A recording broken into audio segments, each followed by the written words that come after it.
चुगलखोर पड़ोसन। क्या कर रहे हो? छत पे जाके अखबार पढ़ूंगा। बस यही करो। तुम्हें पता भी है कि बहू क्या गुल खिला रही है? उसने नया फेसबुक अकाउंट बना लिया है। रोज 10 फोटो डालती है। हमारे परिवार की तो नाक कटवा देगी ये। और तुमको ये बात कैसे पता चली? अरे पड़ोसन ने बताया। उसकी बहू भी फेसबुक पर है ना, तो उसको पता चल गया। हाँ हाँ, जैसे तुम तो बहुत भोली हो। पड़ोसन रोज सास को उसकी बहू के नाम पर भड़काती थी। आज तो आपकी बहू कह रही थी मुझसे आके कि आप दिन भर खाती रहती है, खा खा के घटोत्कच हो गई है। क्या? उसने मुझे घटोत्कच बोला? अरे वो खुद ना कटी सुपर्णखा है। आप कह रही हो तो सही होगा, लेकिन आप उसको बताना मत कि मैं ये सारी खबरें आपको देती हूँ। शाम को जब बहू पड़ोसन के पास जाती है, आज तो तेरी सास तुझे सुपर्णखा कह रही थी, कल ताड़का भी कह देगी। पता नहीं इतनी अच्छी बहू मिली है, फिर भी वो तुझे राक्षसनी क्यों समझती है? आप कितनी अच्छी हैं। आप मेरी सास की हर बात मुझे बता देती हो, वरना मुझे पता ही नहीं चलता कि वो मेरी पीठ के पीछे इतनी बुरी बात करती है। चालाक पड़ोसन रोज ही दोनों सास बहू के सामने उन दोनों की ही बुराई करती और चुगली करके बातें बता देती, ताकि दोनों में हमेशा लड़ाई होती रहे। आपने तो बस छत पे बैठ के अखबार पढ़ना है और चाय के घूंट पीना है। बहू की वजह से मुझे तो जहर के घूंट पीने पड़ रहे हैं। कल वो मुझे मोटी घटोत्कच बोल रही थी। तो तुम भी तो उसको नाक कटी सुपर्णखा बोल देती ना। हाँ हाँ, वही बोल दिया मैंने उसे। आप मुझे कितना समझते हो। बहुत अच्छे से।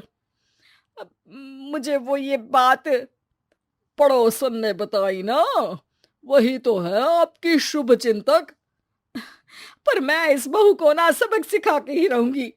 जरूर सिखाना चाहिए, पर आज तुम मेरे साथ शाम को छत पे बैठना, एक तरकीब बताऊंगा। बिल्कुल बिल्कुल, कितना ध्यान रखते हो जी आप मेरा। मैं ना सब ध्यान रखता हूँ। शाम को जब सास और ससुर छत पर बैठे होते हैं कि यहाँ खड़ी हो जाओ, यहाँ से ना तुमको पता चल जाएगा कि बहू की अगली चाल क्या है। अच्छा, कैसे? सवाल मत पूछो, जैसा कह रहा हूं वैसा करो। थोड़ी देर में ही छत पे बहू की आवाज आने लगती है। मेरी सास लायक ही नहीं है। मुझे पता होता तो सास बहू की भी कुंडली मिलवा लेती पहले ही। तेरी सास तो मुझे भी पसंद नहीं है।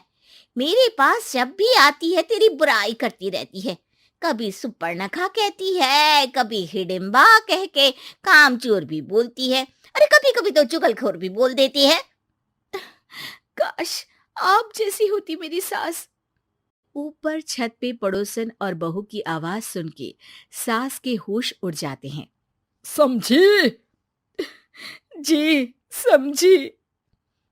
सुबह तुम्हारे सामने ये बहू की बुराई करती है और शाम को बहू के सामने तुम्हारी। मतलब आप सिर्फ अखबार नहीं पढ़ते, सारी खबरें भी रखते हैं। अब तो इस पड़ोसन को भी सबक सिखाना पड़ेगा। शाम को सास बहू को जाके पड़ोसन की साजिश के बारे में बता देती है। हाँ, मुझे माफ कर दो माँ जी। तुम भी अपनी माँ जी को माफ कर दो, इन्होंने भी तो तुमको बहुत कुछ कहा है। अरे बस बस, अब ये सोचो कि पड़ोसन को सीधे कैसे करना है। अगले दिन सुबह पड़ोसन सास का इंतजार कर रही होती है, लेकिन वो देखती है कि वहां सास और बहू एक साथ आ जाते हैं। अरे अरे, आज दोनों एक साथ।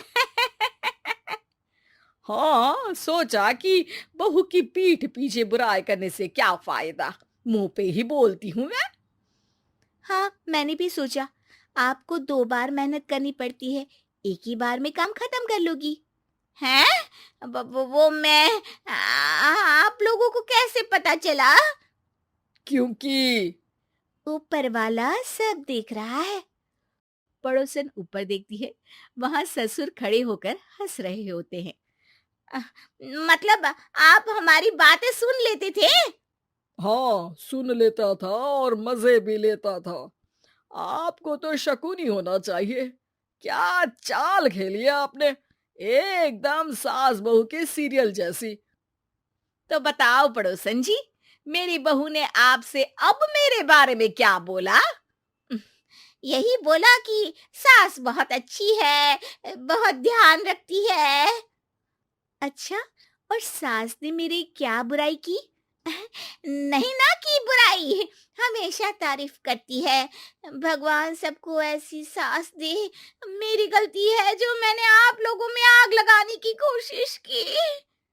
पर छत पे लगा हुआ सीसीटीवी, यानी कि शर्मा जी सब देख रहे थे। हाँ जी, मुझे माफ कर दीजिए। माफ क्या, आपको तो अब हम साफ ही कर देंगे अपने वालों की लिस्ट से। आज से आपकी और हमारी बात बंद, लेकिन बुराई जारी रहेगी। अब आपकी हरकत के बारे में पूरे मोहल्ले को बताना तो पड़ेगा ना आंटी जी।